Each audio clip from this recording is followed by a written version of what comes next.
The first time Lucky lost a tooth, the tooth fairy left her a bowling trophy. It was confusing because when she asked Grandma Stella to read the little plaque to her, it said, "To Fred, best gutter ball in the state." The second time she lost a tooth, she got nothing at all.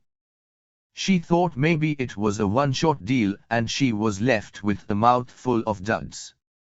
But a week later a Ziploc bag of pennies showed up lodged under her pillow with a handwritten note on the back of an export label that said, "Sorry, I'm shitty with deadlines."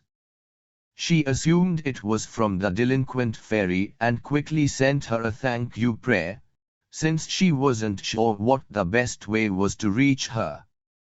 "Screw 'em all and let Jesus sort it out," her mother would say.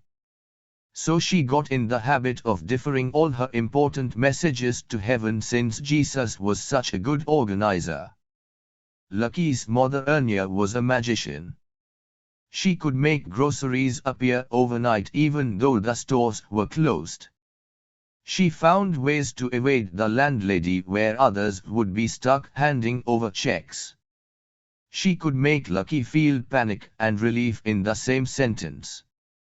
Lucky collected magazines, which was easy to do since magazines were transient in nature, the hobos of the written word, hopping on trains, sleeping in alleyway piles, being left on chairs in offices where people came to wait. By the time she was 8, she had a wall of sloping, slippery magazines like pulpy pillars stacked beneath her window in her attic room at Grandma's. "What do you need all these for?" Ernia was sitting on her mattress smoking a cigarette and painting the peeled heel of her black booties with a small bottle of black Halloween nail polish. "How much do you even read in grade 1?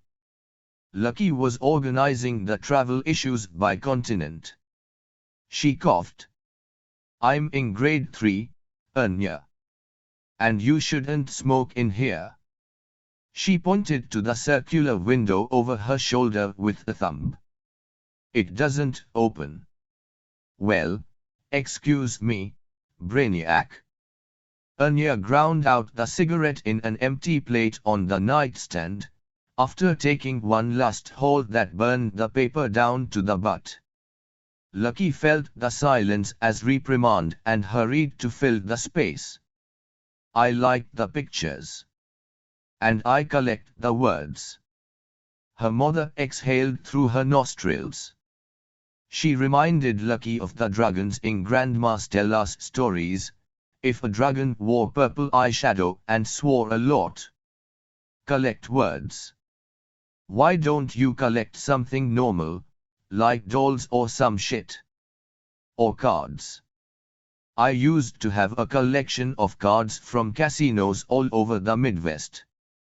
Until I left Richard. They stayed behind. She stabbed at the exposed white plastic with the nail polish brush until the fibers splayed and bent. Lucky didn't really remember Richard. He was one of the boyfriends that lived somewhere else, one of the ones her mother moved away for. He happened during the Christmas years, the only times she saw Ernia. His was one of the names scrawled directly on the wrapping paper of her wildly guessed gifts, as if her mother invoking him through the addition of a name made them somehow related, made her somehow relevant. Lucky had a box under her bed filled with cut-out words. Things like, "Can't understand," "Cosmic reckoning," "Jilted," "Separate," and "Underestimated."